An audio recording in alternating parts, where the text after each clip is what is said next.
frontera. Cuando yo hablo de sistemas, tengo que delimitar esa cantidad de materia con una frontera, que puede ser imaginaria o real, que puede ser expandible o puede ser, o se puede contraer. En este caso, las paredes de esta botella son la frontera del sistema. A mí me interesa analizar la cantidad de materia, o sea, el aire que está contenido en la botella. Y también hay que hablar del entorno, de alrededores. ¿Cuál sería el entorno o los alrededores de mi sistema? Es todo lo que hay por fuera de esa frontera. Pero a mí solamente me interesa lo que intercambia materia y energía con el sistema.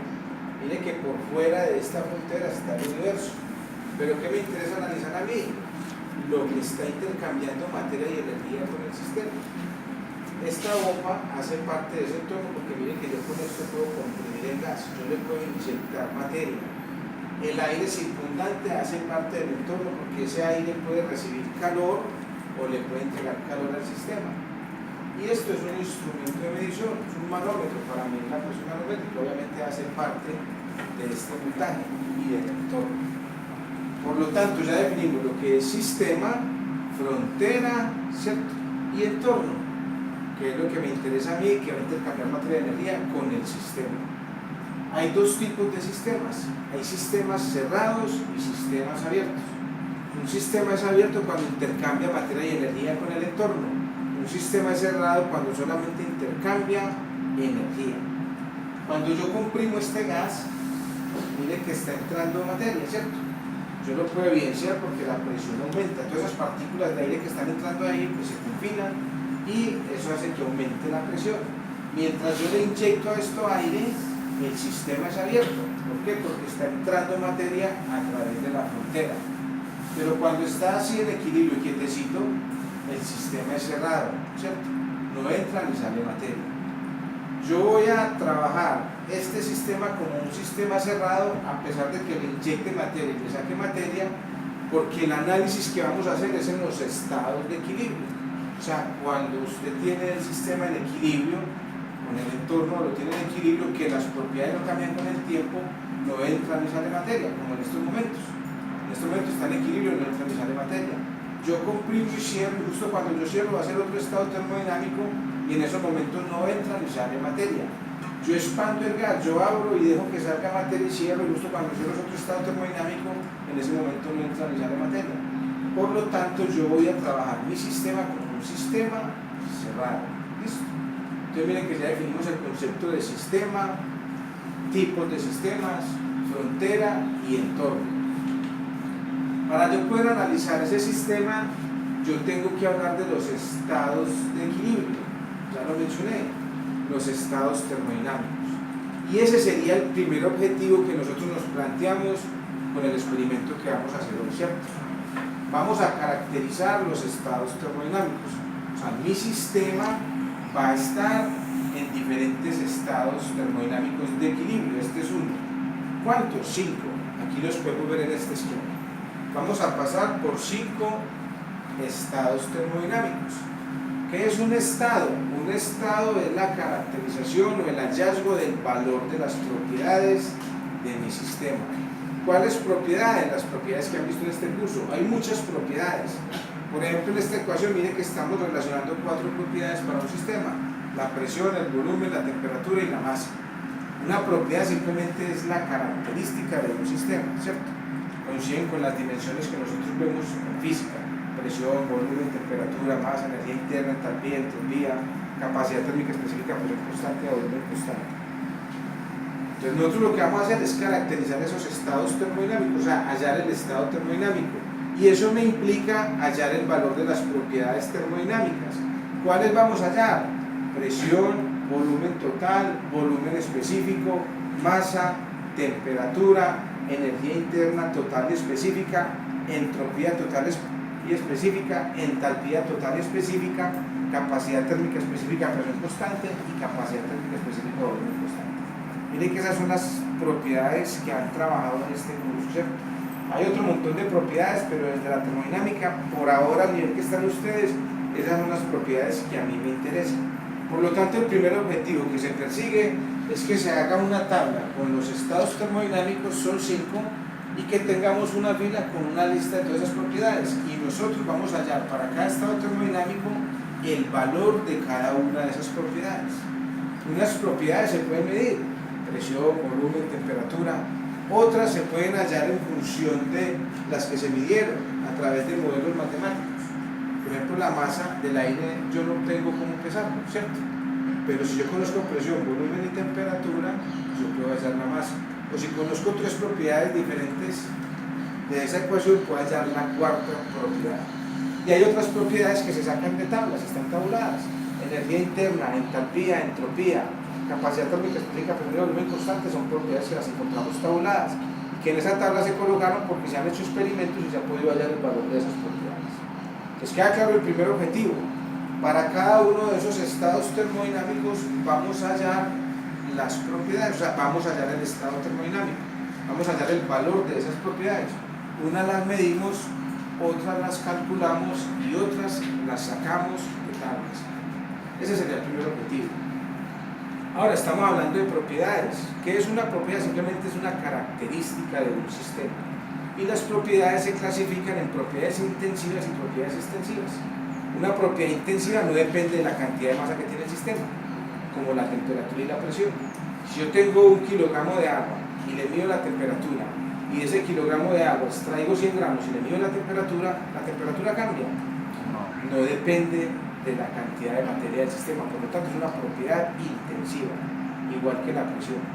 Y el volumen, si yo tengo el volumen de 1 kilogramo y saco 100 gramos, el volumen de esos 100 gramos va a ser el mismo. Entonces el volumen y la misma masa dependen de la cantidad de materia del sistema, son propiedades extensivas. En termodinámica las propiedades intensivas se simbolizan con letras minúsculas, presión y temperatura es una excepción, y las extensivas con letras mayúsculas, la masa es una excepción, ¿cierto? Pero van a haber muchas otras propiedades que se van a cumplir con esa denominación. Ahora, cuando yo combino dos propiedades extensivas, obtengo una propiedad intensiva. ¿La densidad es una propiedad intensiva o es una propiedad extensiva? Es intensiva. Y la densidad me relaciona la masa, que es extensiva, sobre el volumen, que es extensivo.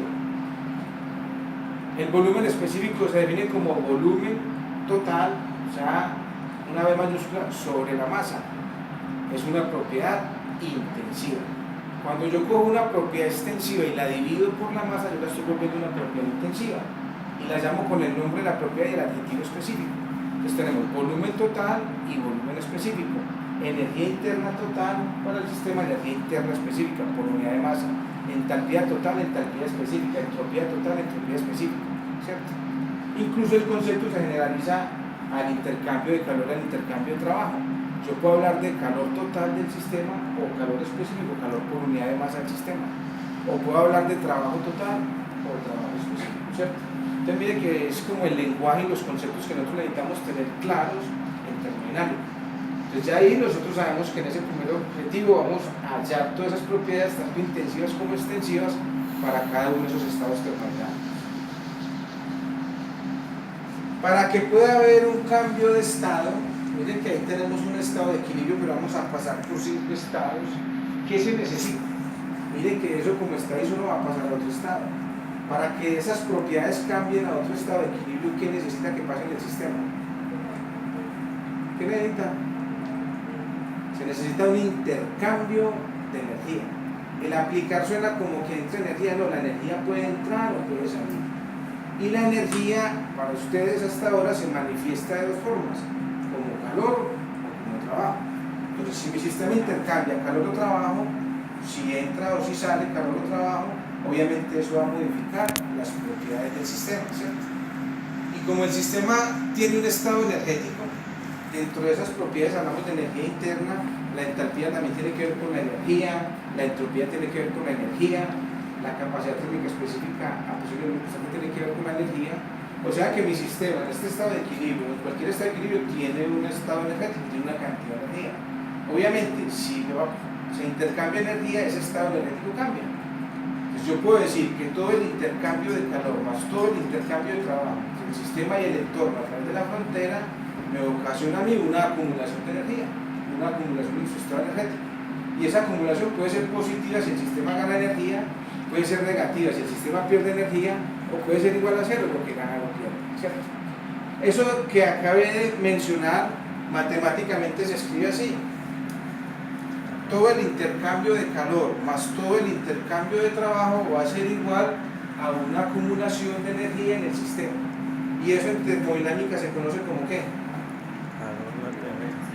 ¿Cómo se conoce eso? Primera ley de la termodinámica o principio de conservación de energía, o es un balance de energía, ¿cierto? Mire que es una ecuación sencilla. Cuando hablamos de calor, nosotros podemos decir que el calor se puede transferir por convección o radiación. Nosotros nunca en termodinámica vamos a diferenciar ese tipo de calor, sino que vamos a hablar de calor que transfiere el sistema. Y cuando hablamos de trabajo, ustedes sí vieron diferentes tipos de trabajo. Un sistema puede estar sometido a trabajo de frontera, trabajo de eje, trabajo eléctrico, trabajo con un resorte, trabajo de tensión superficial. Mire que eso incluso lo habíamos visto con máquinas térmicas, cómo se iba transformando esa energía en formas de trabajo diferentes, ¿cierto? Ahora, en nuestro análisis termodinámico, en el sistema que tenemos acá, el único trabajo que va a haber presente es el trabajo de frontera, o sea, trabajo de compresión. Cuando yo comprimo, le estoy entregando trabajo al sistema, o trabajo de expansión. Ahorita vamos a expandir el gas y obviamente, mire que hay trabajo de frontera, ¿cierto? O sea, que para poder pasar de un estado a otro estado, necesariamente para romper ese equilibrio, el sistema tiene que intercambiar calor y trabajo, y eso me ocasiona a mí una acumulación de energía, ¿cierto? Si el sistema es cerrado, ese delta D es delta de U, y si el sistema es abierto es delta de H más delta de C más delta de P. O sea, también está asociada una energía que sale con la materia, que es energía cinética y energía potencial, y el trabajo de flujo que está involucrado en el cambio de entalpía. El cambio de entalpía es el cambio de la energía interna más el cambio del producto de la presión por volumen, que se conoce como trabajo de flujo. En nuestro caso, nosotros vamos a trabajar delta de E como delta de U, ¿cierto? ¿Qué vamos a hacer entonces para que esos procesos se den? Vamos a intercambiar energía con el sistema.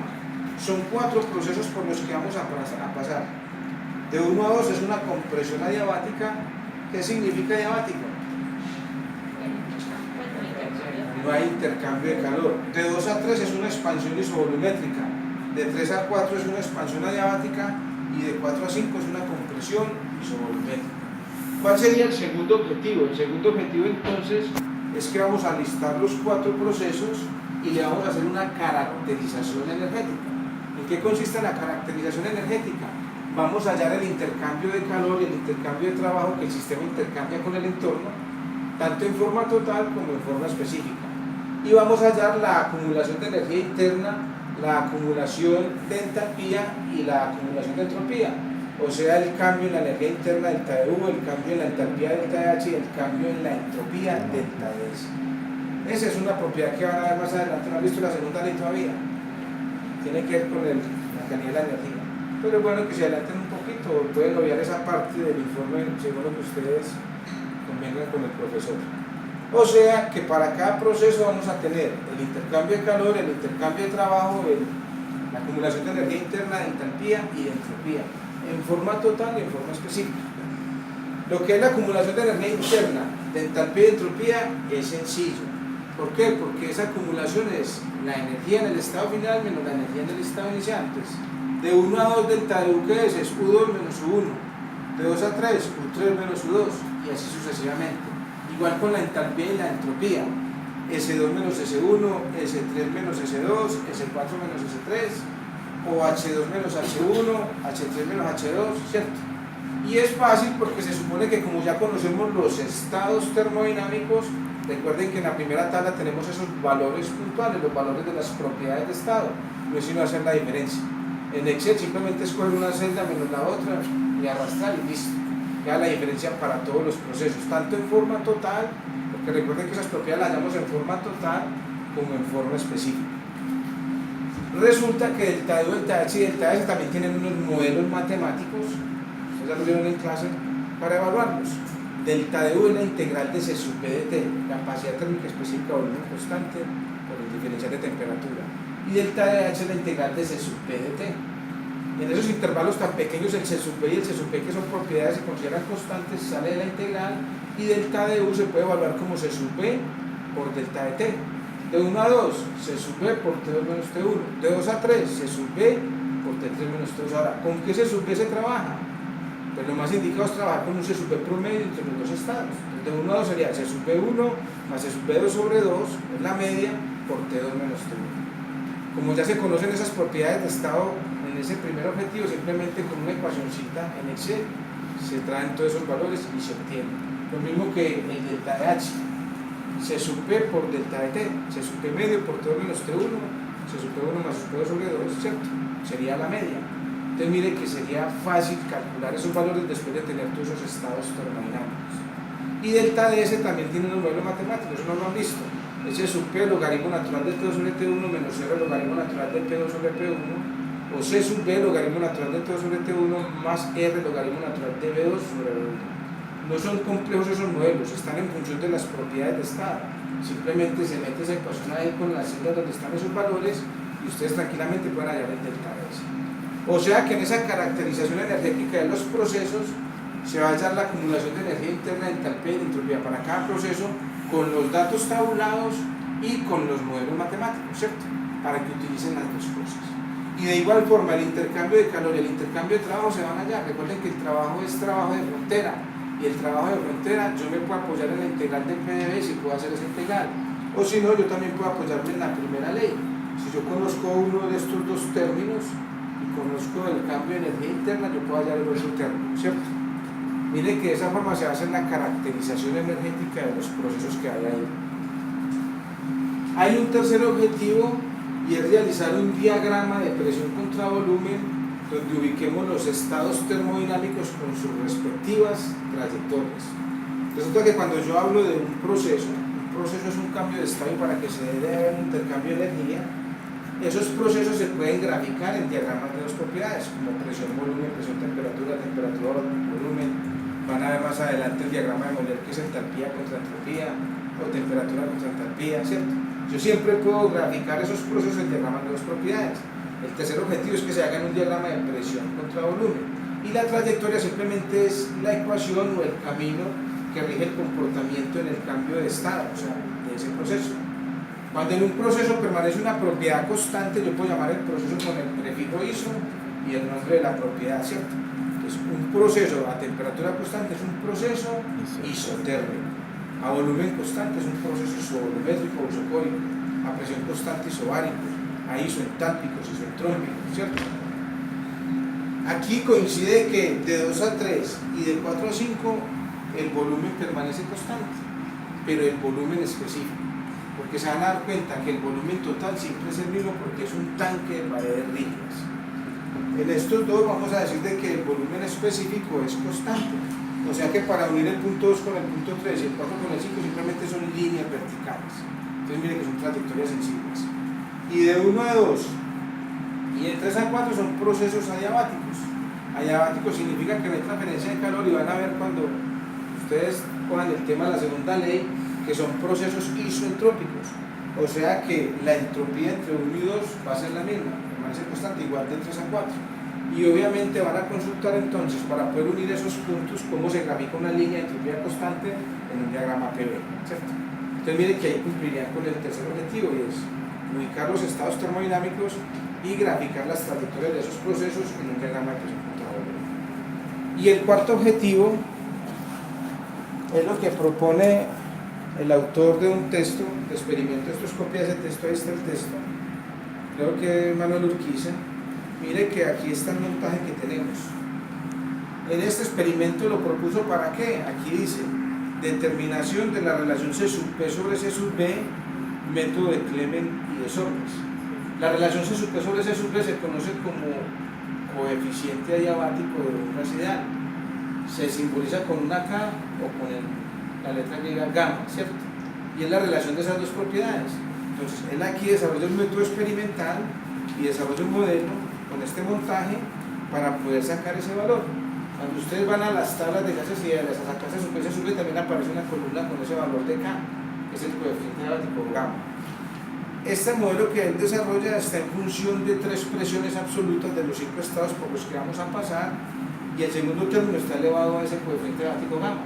Entonces, después de usted tener esta ecuación y identificar esas presiones que las vamos a medir aquí experimentalmente, usted saca el logaritmo natural y despeja gamma y va a hallar el valor que debe ser aproximadamente 1,4. Entonces, ese es el cuarto objetivo, que apoyados en este documento ustedes hallen ese coeficiente adiabático y que le hagan el tratamiento estadístico comparándolo con el que se acepta, ¿cierto?, en la teoría, que es aproximadamente 1,4. Mire que esto es muy poquito comparado con todo lo otro que propusimos en nuestros objetivos.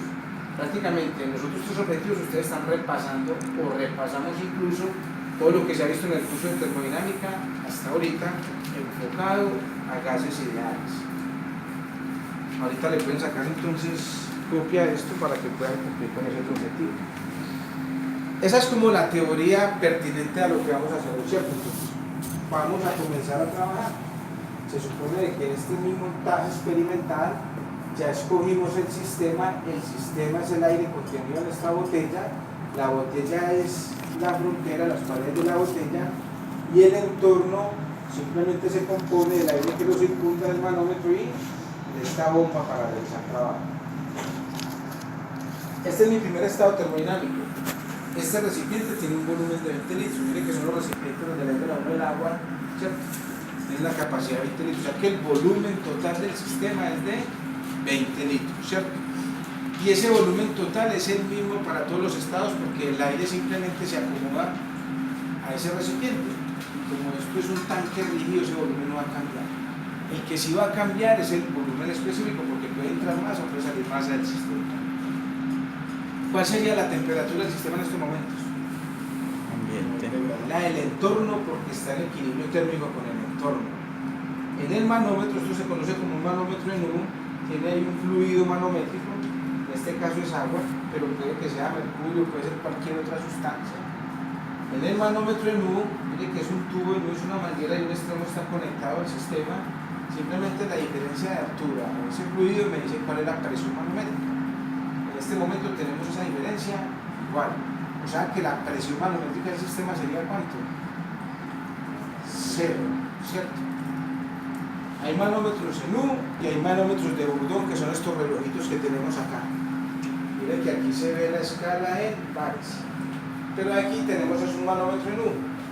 En el caso de agua y mercurio como fluido manométrico, yo la presión la puedo reportar en columna de agua o en columna de mercurio. Miren que la presión atmosférica se reporta en columna de mercurio, 770 milímetros de mercurio. Ahorita vamos a ver la presión atmosférica acá y va a ser en columna de mercurio. Si fuera un fluido diferente, por ejemplo glicerina, se debe evaluar o calcular o hallar esa presión manométrica como el producto de la densidad del fluido que hay ahí por la aceleración de la gravedad por esa altura.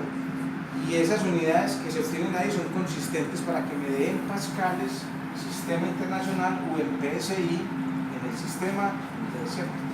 Para el caso del agua y el mercurio yo puedo hacer lo mismo, pero como el agua y el mercurio son tan comunes, ya hay factores de conversión directos para llevar a pascales o PSI, entonces yo no me voy a poner a hacer ese cálculo, ¿cierto? Entonces yo uso factores de conversión y listo. Cuando ustedes ven las tablas de conversión, ustedes ven que ahí la presión se expresa en columna de agua o en columna de agua. Entonces en este momento la presión manométrica del sistema es 0, ¿cierto? ¿Cuál sería la presión absoluta? Es la suma de las dos, o sea que sería la atmosfera. ¿Y cuál es la presión atmosférica? La presión atmosférica se mide en un barómetro, también se conoce como presión barométrica. Esto es un barómetro, ¿cierto? Simplemente es un tubo de vidrio, imagínense un tubo de ensayo cerrado en una estrella que inicialmente está completamente vacío. Aquí hay un depósito de mercurio que está conectado con la atmósfera. Si el tubo de ensayo está vacío, yo lo tengo tapado y lo sumerjo en el depósito de mercurio, quito el dedo, como está vacío, obviamente la atmósfera ejerce una presión y empuja el mercurio y él sube. ¿Hasta dónde? Hasta cuando la presión atmosférica es igual, ¿cierto?, a la presión de ese mercurio. Por eso es que se reporta como columna de mercurio. Al nivel del mar, esa altura es de 760 milímetros de mercurio. Aquí en el laboratorio, para leerla, mire que hay un menisco. Esta regla simplemente coloco el nivel inferior a coincidir con el menisco y puedo leer en milímetros de mercurio o en pulgadas de mercurio. Sistema internacional, sistema inglés de unidades. En estos momentos estamos en 637 y la reglita tiene una división, es como un pie de rey. La fracción sería la línea que más coincide la regla móvil con la regla fija donde estamos leyendo. Estamos en 637.1.2. La presión atmosférica en estos momentos, que la del entorno y en el estado 1 coincide con la del sistema, es 637.2 milímetros de mercurio. Como yo siempre tengo que reportar las condiciones del entorno, miren que siempre que hablamos de un sistema hay que tener en cuenta lo que pasa en el entorno, y normalmente la atmósfera, eso también me trae incorporado un termómetro para medir la temperatura, escala Celsius, escala Fahrenheit, sistema internacional, sistema inglés. La temperatura en este momento en el laboratorio es de 23 grados Celsius. O sea que ya tenemos las condiciones del entorno que coinciden con las condiciones del estado 23 grados Celsius. Ya conozco presión, volumen y temperatura. ¿Cómo hallo la masa de aire que hay dentro de ese recipiente? La ecuación de estado. Para los que dijeron la densidad, eso es factible. Pero el aire es una combinación de gases, entonces... Es lo mismo, esa densidad, eso iba a esa densidad que se obtiene en tablas, porque usted para poder sacar la densidad de las tablas necesita la temperatura y la presión a la que está trabajando. ¿De dónde sale esa densidad? De la misma ecuación.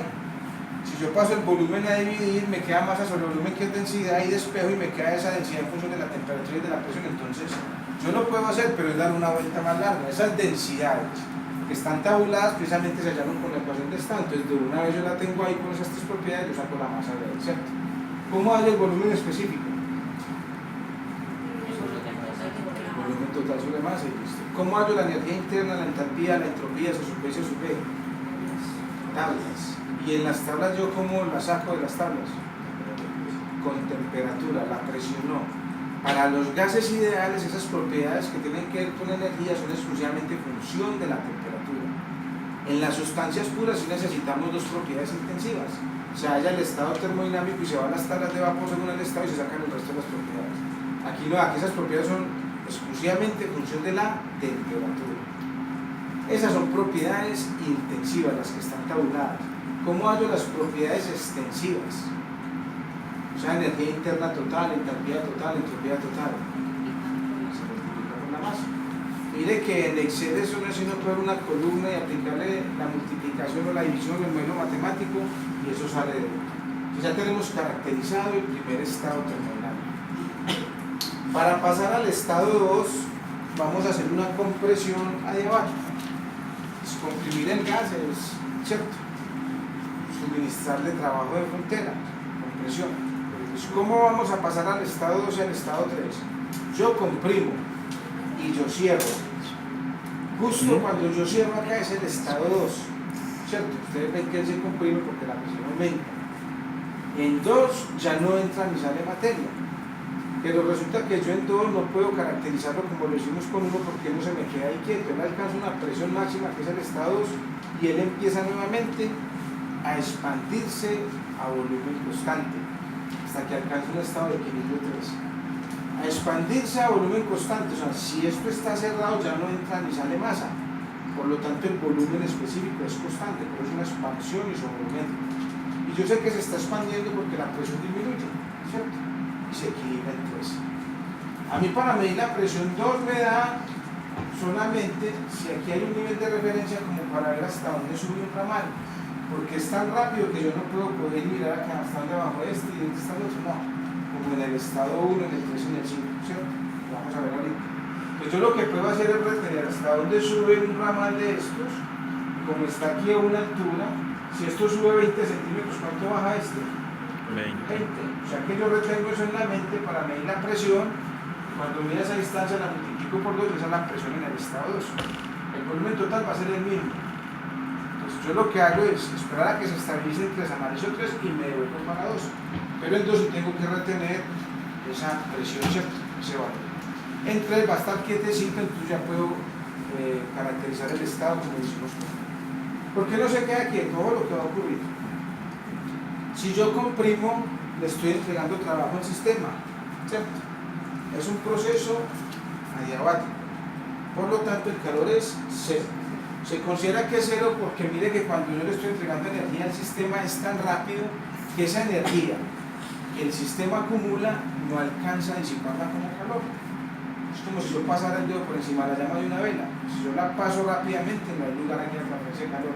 Si lo hago lentamente, obviamente hay transferencia de calor y no sé qué, ¿cierto? Entonces eso es lo que ocurre de 1 a 2. Yo le suministro trabajo al sistema es tan rápido que esa energía no se disipa como calor, el calor es cero, es un proceso adiabático, y ese trabajo que yo le suministro me provoca una acumulación de energía, en este caso como estamos hablando de un sistema cerrado de energía interna. Entonces claro, yo le entrego ese trabajo y la energía interna aumenta. Si la energía interna aumenta, ¿qué pasa con la temperatura? Aumenta. O sea que la temperatura en el estado 2 va a ser mayor que la temperatura del estado 1, o sea la del exterior. Y si la temperatura del sistema es mayor que la del entorno, ¿qué va a ocurrir en el sistema del entorno? Transferencia de calor. Pues por eso es que no se me queda quietecito en 2. Como la temperatura 2 es mayor que la temperatura del entorno, el sistema, buscando equilibrio térmico espontáneo, empieza a ser parte de esa energía que acumuló, energía interna, como calor. ¿Hasta cuándo? Hasta cuando hay equilibrio térmico nuevamente. Ese sería el estado 3. Pues miren que de 1 a 2 yo le suministro trabajo al sistema y la acumula como energía interna, y de 2 a 3 mi sistema, parte de esa energía interna que la acumula, la disipa como calor, buscando equilibrio térmico, ¿cierto? Eso es lo que pasa simplemente. Ahora, el trabajo van a ver cómo lo hago yo acá cuando comprimo, pero el calor no se ve cuando pasa para la frontera, ni estamos viendo la temperatura para decir que esa temperatura sube, que está bajando después, no. ¿Yo por qué puedo aseverar eso? De 2 a 3. Si el volumen es constante, la masa es constante, y yo veo, porque eso sí lo vemos en el manómetro, que la presión disminuye, según este modelo matemático, para que eso ocurra tiene que ser que la temperatura está disminuyendo. Y si la temperatura de un sistema disminuye, ¿es por qué? Porque está perdiendo calor. O sea, el sistema le está entregando esa energía interna al entorno como calor. ¿Listo?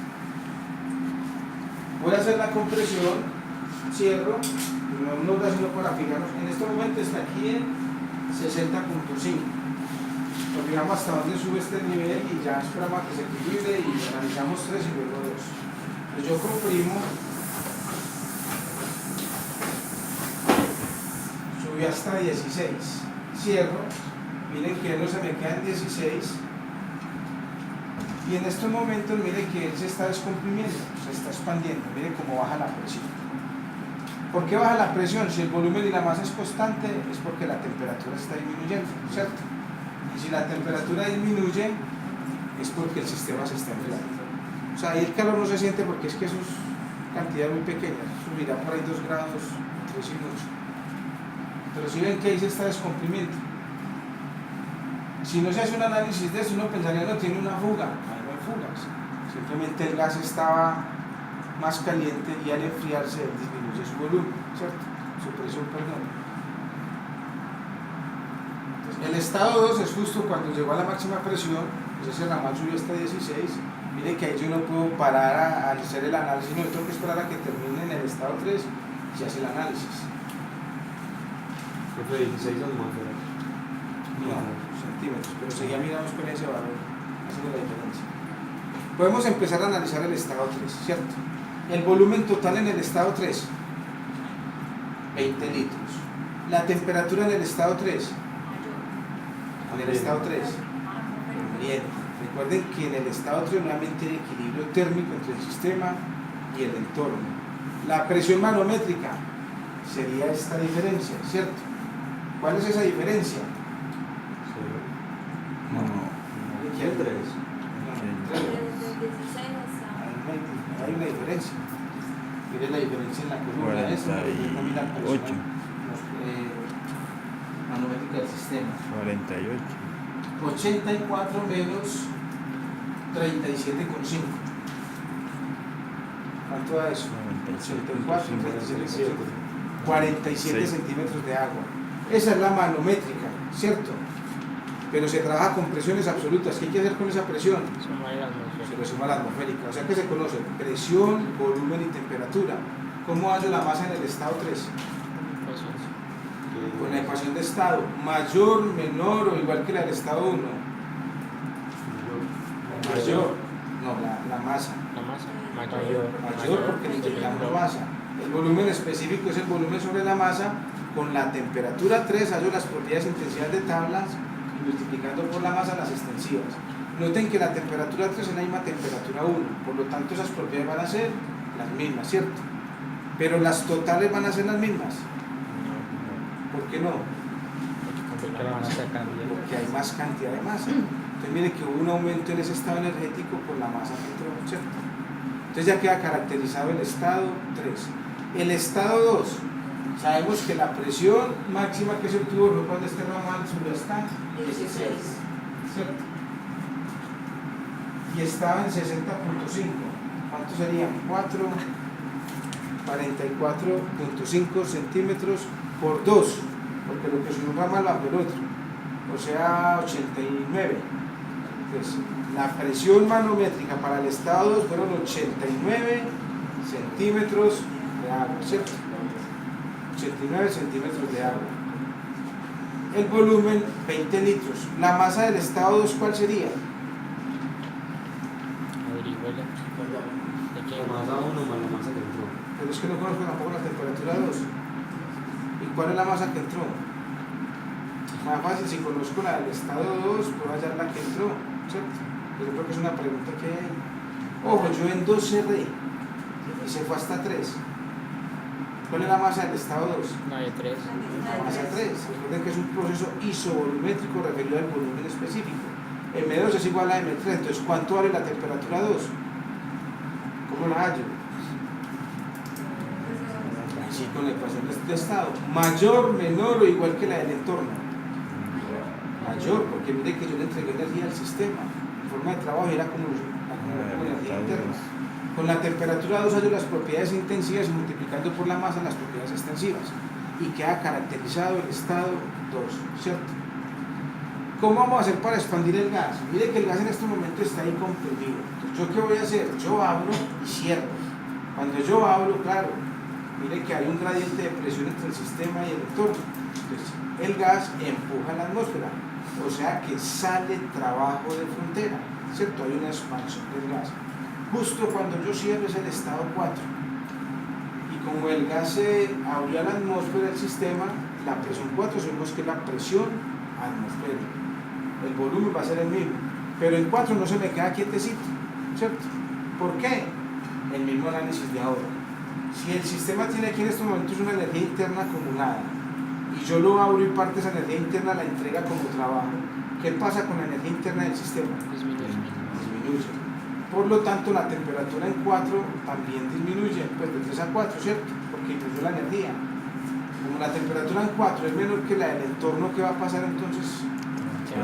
Hay un intercambio de calor, ¿cierto? Buscando equilibrio térmico, pero ya es calor que entra al sistema. Entonces, por eso es que ustedes van a ver que el gas empieza a comprimirse de 4 a 5, buscando equilibrio térmico. Nuevamente, yo no veo que el calor pasa a través de la frontera, no estoy midiendo la temperatura, pero sí sé que el volumen y la masa es constante y la presión está aumentando de 4 a 5 con presión isovolumétrica, necesariamente es porque la temperatura está aumentando. Y para que la temperatura de un sistema aumente es porque le está entregando calor, si no hay trabajo, obviamente. Ese es el análisis, ¿cierto? Entonces vamos a hacer la expansión, ustedes más o menos van a escuchar si están cerquita, de los días centímetros más o menos van a escuchar. Esperamos a que se estabilice en 5, caracterizamos 5 y nos debemos para 4. ¿Listo? ¿Sí escucharon? Entonces ahí el sistema hizo trabajo. Y miren cómo se va recuperando lentamente. Miren donde está como en 4 centímetros. En estos momentos, como el gas se enfrió, empieza a recibir calor del entorno, ¿cierto? Buscando equilibrio térmico. Se ve que ya con el 7 centímetros, él va subiendo lentamente, ¿cierto? ¿Hasta cuándo? Hasta cuando hay equilibrio nuevamente térmico entre el sistema y el entorno. Ese sería el estado 5. El estado 4 es justo cuando yo cerré. Ya se podría ir analizando ese estado 5. Volumen total del sistema, 20 litros. Temperatura 5 del sistema. Nuevamente hay equilibrio térmico con el entorno. Presión manométrica.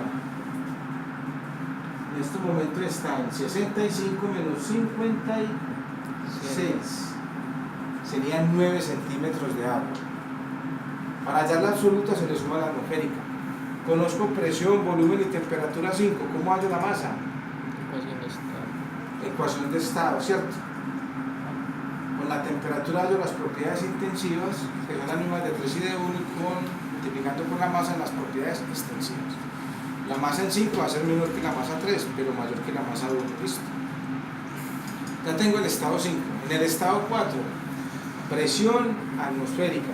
Mi volumen total 20 litros. ¿Cómo hallo la masa en el estado 4? Que es justo cuando se cierra. Igual. 4 a 5 con presión isovolumétrica. Igual. Es la misma masa de 5. Como conozco masa 5, presión, masa 4, presión 4 y volumen 4, ¿cómo hallo la temperatura 4? Con la ecuación de estado. Ecuación de estado. Mayor, menor o igual que la del entorno. Menor, el gas se enfrió. Y con la temperatura 4 ya en las propiedades intensivas y multiplicando por la masa en las propiedades extensivas. Entonces mire que yo ya tengo una tabla con todas esas propiedades, tanto intensivas como extensivas, para cada estado termodinámico. Vamos a caracterizar los procesos. Recuerden que para cada proceso hay que hallar la acumulación de energía interna, entalpía, entropía, el intercambio de calor y el intercambio de trabajo, en forma total y en forma específica. Delta de U, delta H, delta de S, ya dijimos que es muy sencillo. U2 menos U1, H2 menos H1, S2 menos S1, U2 menos U3, ¿cierto? Ya tenemos esos valores que son propiedades de estado, tanto en forma total como en forma específica. Lo otro es hallarlas con los modelos matemáticos. Entonces, miren que ustedes tienen que ampliar esas columnas. Delta de U es C sub B por T final menos T inicial.